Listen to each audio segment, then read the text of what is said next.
जाए मोहम्मद अली की, तो मैं ये देख रही थी कि मोहम्मद अली एक नए बॉलर हैं और उन्होंने भी काफ़ी मोहम्मद आमिर के लिहाज से बातचीत की थी। अच्छा, आपसे जानना चाहूँगी आमिर साहब कि जिस तरह से मोहम्मद अली की हम तारीफ़ कर रहे थे और हम कुछ अर्सा पहले ये भी बात कर रहे थे कि मोहम्मद अली को भी टीम का हिस्सा होना चाहिए था, अच्छी विकेट्स उन्होंने ली हैं, अच्छी जगह पर उन्होंने जो है वो अटैक किया है, लेकिन बाबर आजम से जब इस बारे में सवाल किया गया आज की प्रेस कॉन्फ्रेंस में, तो बाबर आजम का ये कहना था कि ये सिलेक्शन जो है ये उन 7 मेंबर्स ने की है, मैं इस पर चाह कर भी कोई तब्दीली शायद ना कर सकता, ये हम सब ने बड़ी डिटेल्ड के अंदर बड़ी तसल्ली से एक एक प्लेयर के बारे में ऑब्जर्वेशन करके फिर उनको टीम का हिस्सा बनाया। 7 सिलेक्टर्स में से क्या कोई एक भी ऐसा नहीं था जिसने ये सोचा कि नहीं इस वक्त यहाँ पर वसीम जूनियर को भी होना चाहिए था, वो भी अच्छा खेलते हैं, इस वक्त यहाँ पर हसन अली को नहीं होना चाहिए था। फिर हसन अली के ऊपर भी उन्होंने ये बात की है बाबर ने कि हसन अली को एज अ कम बैक रखा हुआ है, आप इस बात को छोड़ दें। मैं अक्सर जगह पर देख रहा हूँ लोग ये सवाल कर रहे हैं कि हसन अली को क्यों ऐड किया है, उनको हमने बैकअप के तौर पर ऐड किया है। तो आपको नहीं लगता कि क्या हसन अली को अगर बैकअप रखा था तो फिर मोहम्मद अली को बैकअप रख लेते? देखिए ये आपने बड़ा अच्छा सवाल किया और इसी में आपने जवाब भी दे दिया है। देखिए जब कॉन्फ्रेंस में आते हैं ना, आपको पता हर चीज का कोई डिटेल इन्फॉर्मेशन होनी चाहिए।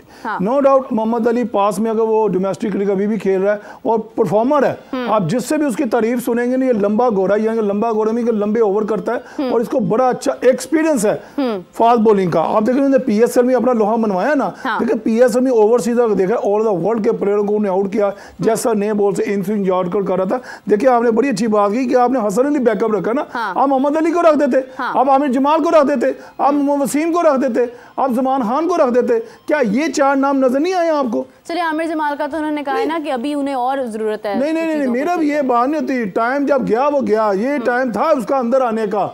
देखो क्रिकेट खत्म नहीं हो रही, मसला ये कि आप उसकी फॉर्म को यूटिलाइज करें, ऑलराउंडर बनाया जाते हैं। अगर आप ओवरऑल दुनिया के देखें ना, ऑलराउंडर बीच में वही जिता रहे हैं। अगर वो बॉलिंग से नहीं करते तो अपनी वो बैटिंग से कर रहे हैं, अगर बैटिंग से नहीं करते वो बॉलिंग से कर रहे हैं। ये चीजें आज का डिमांड है ऑलराउंडर की। मैं तो हैरान हूँ कि वो कह रहे जब वो उसके बाद टाइम है। नहीं भाईजान, ये अभी उसको बना, क्या अभी रिसेंटली आप उधर नहीं देखा है उसको, ऑस्ट्रेलिया में उसने कहाँ परफॉर्म किया, वहां पर लोगों की टांगे कामती हैं परफॉर्म करना। उसने तो अपना लोहा मुना 12-13 आउट किया, ऑस्ट्रेलिया को आगे लगाया, उसने जैसी बैटिंग की है इससे अच्छी क्या परफॉर्मेंस होती है। अच्छा, उनसे ये भी पूछा गया कि हारिस रऊफ को आपने ऐड किया है जबकि वो इंजरी का शिकार थे, आप उनको थोड़ा गैप दे देते, आप किसी और प्लेयर को आगे ले आते। इस पर भी उन्होंने ये कहा है कि देखिए जी हारिस रऊफ क्योंकि पुराने प्लेयर हैं और वो खेलते आए हैं, बेशक उन्हें वर्ल्ड कप के बाद बहुत ज़्यादा मौके नहीं मिले, लेकिन हमें ऐसे प्लेयर की ज़रूरत है जो टीम में थोड़ा एक्सपीरियंस रखता हो। आपको लगता है कि हारिस रऊफ का होना हमें मस्बत साबित हो सकता है? देखिए मेरे जो जैसे उसका एक स्टाइल है बॉलिंग करने का, नो डाउट हमें भी सब पता है, मैंने भी फास्ट बॉलिंग की है, लेकिन रन्स भी सबसे ज्यादा ये मैं इसी तरफ आ रहा हूं। देखें जब आप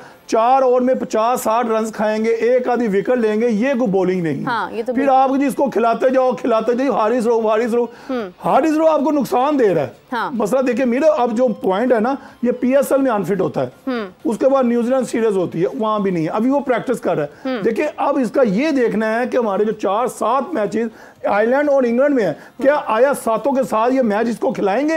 अगर इसको फॉर्म में वापस लेके आना, मैच फिटनेस में लेके आना, मैच बॉलिंग में लेके आना, तो हारिस रऊफ को ये 7 मैच हमें खिलाने चाहिए और उसको अपनी फॉर्म में वापस आना चाहिए, उसमें वेरिएशन भी आनी चाहिए, उसको सीखना भी चाहिए। देखिए हम ये क्या कह के थक जाते हैं, मगर इनके ऊपर कोई वो कहना जून ही रिंगती वो वाला साहब है। मगर इसका टेस्ट होगा इन 7 मैचेस में, अगर सिलेक्टर्स और कोच मैनेजर इसको खिलाता तो। अगर इसकी मैच फिटनेस नहीं होती, मैच बॉलिंग नहीं होती, तो फिर इसको नहीं खिलाना चाहिए।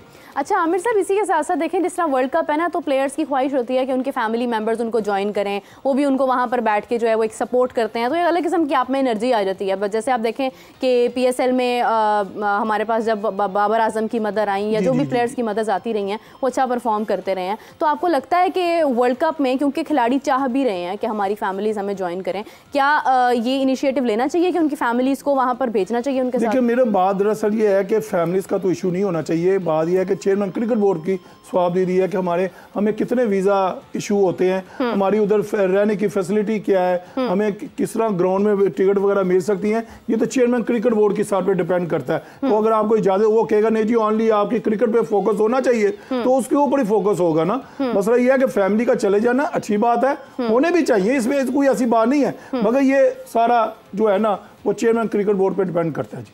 तो अगर वो चाहें तो मतलब फैमिलीज भी जा सकती हैं? अलाउ कर सकते हैं, वो पावरफुल आदमी है जी, वो जो मर्जी कर दे, चाहे वो 200 बंदे को और भी कह दे ये जाएंगे तो वो जाएंगे।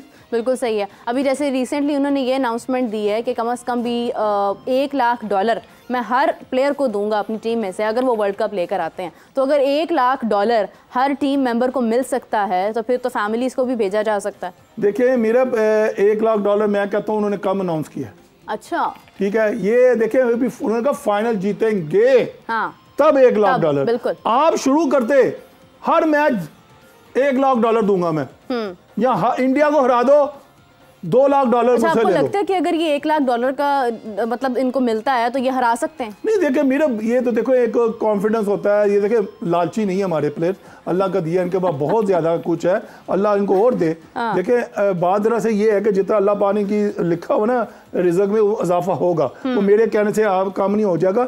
मैं कहता हूँ चेयरमैन साहब चाहे $2 लाख $3 लाख कह दे, मगर देखिए एक जीत चाहिए। पाकिस्तान जो है ना हमारा कंट्री, जो इससे अगर हम ये वर्ल्ड कप जीते हैं, आगे वो चैंपियन ट्रॉफी आ रहा है, अगर ये वर्ल्ड कप जीते हमारा मोराल कितना हाई होएगा, हमारा स्पॉन्सर कितने आएंगे। हर टीम चाहेगी कि हम पाकिस्तान के साथ खेले, उससे कितनी टीमें आती हैं, फिर आपकी कंट्री में स्पॉन्सर आता है, फिर हमारी जो क्रिकेट होती है वो ऊपर की तरफ जाती है। अगर ये जीत जाते हैं तो मैं कहता हूँ $1 लाख क्या $2 लाख दे जी इनको आप। नहीं वो तो ठीक है, मतलब ज़रूर दें, बिल्कुल दें, जीते हैं तो। लेकिन मेरा सवाल ये है बेसिकली कि क्या पैसों का सुन के वो जीतने के बारे में सोचेंगे? क्योंकि हम तो इतने अरसे से बात ये कर रहे हैं, ये तो बात हो ही नहीं रही है कि उनको किसी किस्म के मुआवजों की कमी है, बात तो ये हो रही है कि उनकी कारकर्दगी में कमी है। नहीं ये तो अब जी मैं इस पर नहीं कुछ ज़्यादा बात कर सकता, चेयरमैन साहब ही कर सकते हैं। ये तो एक मोटिवेशन है, एक उनको रिवॉर्ड है भी यार ये कर लोगे तो मिल जाएगा। मगर ये इतना बड़ा कोई इशू नहीं है। मैं ये तो हर कोई चेयरमैन आता है, मुझे अच्छी तरह याद है कि चैंपियन ट्रॉफी में मियां नवाज शरीफ साहब की जो हुकूमत थी, आखिरी टर्नओवर था उनका, तो चैंपियन ट्रॉफी इन्होंने 1-1 करोड़ के, मेरे गाल में मुझे याद है 1-1 करोड़ का चेक दिया था इनको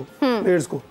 ऐसी कोई बात नहीं है। चलें जी, अच्छी बात है, जितना बांटेंगे उतनी ज़्यादा एक कहते हैं हौसला अफजाई तो करनी चाहिए। लेकिन बात ये है कि मेरे मुताबिक जो है ना वो खेलने से आप जीतते हैं, ना कि आप किसी भी किस्म की ख्वाहिश से जो है वो किसी किस्म की इनाम की खुशी में आप जो है वो जीतते हैं। अच्छा, एक और चीज़ मैं अपने व्यूअर्स के साथ शेयर करना चाहूँगी, आमिर साहब आपको ही बताना चाहूँगी कि ये बड़ा एक अहम पॉइंट होता है कि बॉलीवुड से कौन कौन जा रहा है। क्योंकि देखें आप, अगर हम IPL की बात करें, शाहरुख खान हमें नज़र आते हैं उसमें, और खान एक ऐसे प्लेयर हैं, मतलब ऐसे एक सेलिब्रिटी हैं जिनको प्लेयर्स भी देखकर मोटिवेट हो जाते हैं कहीं ना कहीं, क्योंकि उनकी फ़ैन फॉलोइंग बहुत ज़्यादा है। अब सुनने में आ रहा है कहीं से, कोई एक कबूतर मेरे पास भी आके मुझे अफवाहें दे जाता है कि तीनों खान जो है वो ट्राई कर रहे हैं कि वो वर्ल्ड कप यानी कि जाएं और इसका हिस्सा बने और वहाँ पर जाकर जो है वो हौसला अफजाई करें इंडिया पाकिस्तान के मैच के हवाले से।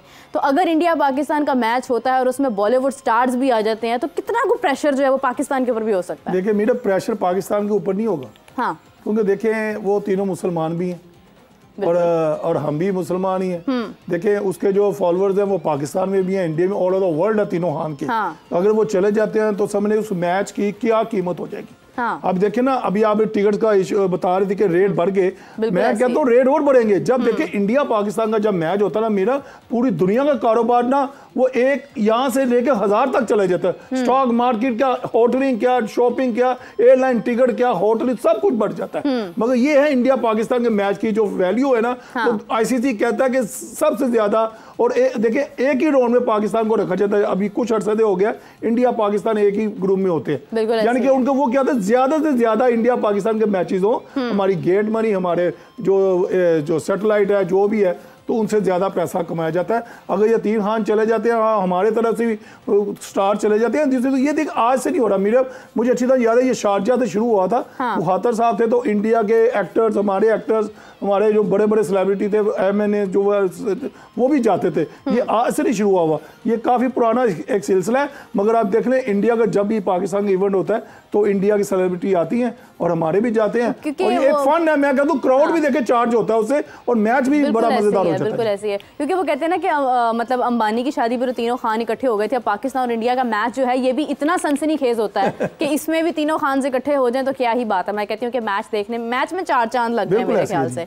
अच्छा आमिर साहब, क्योंकि मैच जो है वो हमारा यकीनन सबसे इम्पोर्टेंट, जिस पे सबकी नजरें हैं, वो कहीं ना कहीं इंडिया और पाकिस्तान का मैच है। इंडिया और पाकिस्तान के मैच की बात की जा रही है, तो आप कौन सा प्लेयर जो है वो इस वक्त ऐसा लग रहा है कि वो इंडिया के खिलाफ जो है वो थोड़ा सा एग्रेसिव हो सकता है? मेरी पर्सनल राय मोहम्मद आमिर है, आपसे जानना चाहूंगी कि आप किसको बेहतर देखिए मेरा एक्चुअली बात क्या है कि T20 में सारे को एग्रेसिव होना पड़ेगा। T20 क्रिकेट एक ऐसी है कि जहां एक प्लेयर का बैटिंग का चांस लगा तो वो एक अकेला ही वन मैन शो ले जाता है। वैसे बाबर ने भी यही कहा है कि हमारे सारे प्लेयर्स ही T20 के बेहतरीन होने चाहिए। हाँ। कप्तान का कॉन्फिडेंस हर प्लेयर के ऊपर होना चाहिए। ये ना डिलाई करे कि नसीम शाह नहीं, बाबर आजम नहीं, इमाद आलम नहीं, इमाद वसीम नहीं, सारे ही होने दें। जब देखें अगर शहनशाह अफरीदी जैसे अपनी लय में होता है, आती एक ओवर में 2-3 आउट कर जाता है, अगर वो कर जाता है तो फिर वही है ना हमारा हीरो।